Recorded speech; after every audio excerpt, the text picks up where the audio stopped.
Alright, greets peeps, welcome back. We're just about to get our last tradition in the Discovery tradition. So we'll adopt this tradition. We complete the Discovery group, so we now get our plus 10% research bonus, our finisher effect, and we unlock one Ascension perk. So we'll have a look over here. We've got one empty Ascension perk slot available to us. So, the choices that we get in here are, these are massive bonuses, and you can have at most 8. In the base game, there's mods. The mod that I usually play with allows many more than this. So, we can choose to get a reduction in Starbase influence cost and claim influence cost. That's huge. That saves you so much influence throughout the game. But we're getting quite a good amount of that, despite having, since our last update, we've done a good amount of diplomacy stuff. We have 2 migration packs, 2 research agreements, 2 commercial packs, and 2 defensive packs. So we're using up 3.5 per month, but we've got 3 rivalries, and I haven't actually done anything directly with the factions at the moment, but they're giving us 1.5 per month as well. So we're still making 3.5 despite spending 3.5 each month.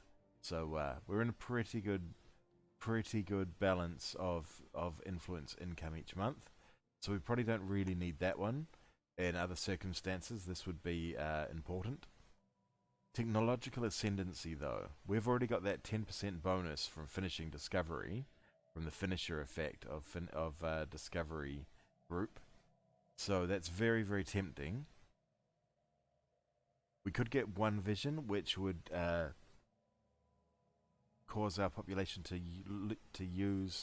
require less amenities. So all of our people would be happier. Governing ethics attraction would garner more influence via our and happiness via our factions, and monthly unity plus 10%. That'll be kind of cool.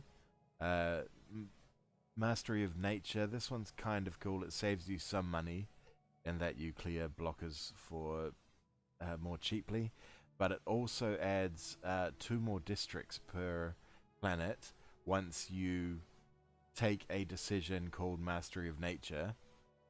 So that's really powerful, Mastery of Nature. But I'm kind of tempted to go for Imperial Prerogative. No, we don't need to. We can build on that planet. Build another admin efficiency building on that planet. Executive vigor adds more. You can do more edicts at once. The edicts have changed in this patch, and I haven't really explored them very much. But the edicts that we can do, we've only got the 4 that we can do at the moment, and none of those are particularly important to us. Map the stars would be really nice because it allows us to discover more anomalies, but I don't think we need it. Research subsidies would be great, but I don't. Oh, that's actually quite good for a 10% bonus to research.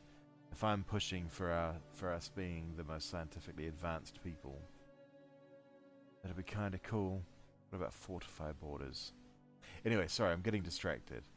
We're looking at our Ascension perks right now. So Transcendent Learning, that's actually really good. It's kind of dumb in that the game is hard capped to 10 levels of experience for your leaders. And at the moment our scientists are at base 5, but they get +2 from the Discovery perks, and then this would put them up to +9, and we haven't even got any techs that increase leader levels yet. It's kind of ridiculous. The leader experience gain of plus 50 is really, really good, but leader level cap is hard capped at 10, so it's kind of pointless. I don't know. I just don't like that there's a hard cap. There shouldn't be a hard cap, is my opinion. The game. I should mod that. And shared destiny, no. This is only useful if you're planning to get a bunch of vassals, and I don't really see the need for it. Certainly not at this stage of the game. So I think it makes most sense for us to grab that.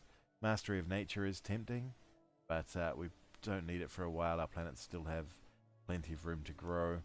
Imperial Prerogative would be nice, but we can spend one building slot and get ourselves the extra 20 admin, so we'd only just be over our sprawl. I think this makes the most sense, and we get a chance to get rare technologies. I like that a lot. So we're going for that one. But those are the Ascension perks that you can get at the beginning. A couple of them are locked behind requiring a couple of, you need to get one or two, requires 2 other Ascension perks to be selected first before you can do this one. This one is really strong. There's better ways of doing it, but it can be important for in some playthroughs to quickly get your naval capacity up by 80 is huge. So we're 20 at the moment. That would put us at 100 naval capacity. That's a real big difference, and means you can have a standing navy that's going to be larger than most any other empire. Defender of the Galaxy isn't worth doing this early, but it is helpful in the long term. But as you can see, the main perk of it is damage to endgame crisis factions, and yeah, it's a good last pick basically.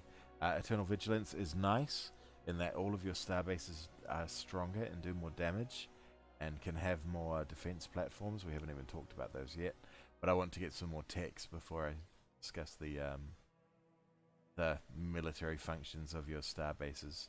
And there's several more that you can get as well. Oh, maybe. There may be some Ascension perks that are locked behind. This says show unavailable. I thought it might show more than what it does. So it's entirely possible that there's some DLC locked, which I didn't realize, and which feels kind of uncool. But anyway, we now have chosen our first Ascension perk. We are now getting some serious bonuses to our research. Look at that, 70 plus 71 to our research, because of this guy as a level 3, so he gets plus 6 for scientist skill. He gets plus 10 for spark of genius. He gets plus 5 because we're a materialist culture. Our leader has a bonus that gives us plus 5. We've finished discovery traditions. We've finished technological ascendancy, and we've got a research agreement with the Zadrins. So plus 71, I like it. Down here, plus 47 for many of those similar things, and plus 51 for many of those similar things, and for researching a engineering branch that he has a bonus to, that being Voidcraft. Oh yeah, I got a guy who was actually had a good society skill. The biology skill in the society tree, society sphere, is very useful. It has lots of nice perks, like that one. But that was that. We'll skip on into the future, and I'll see you then.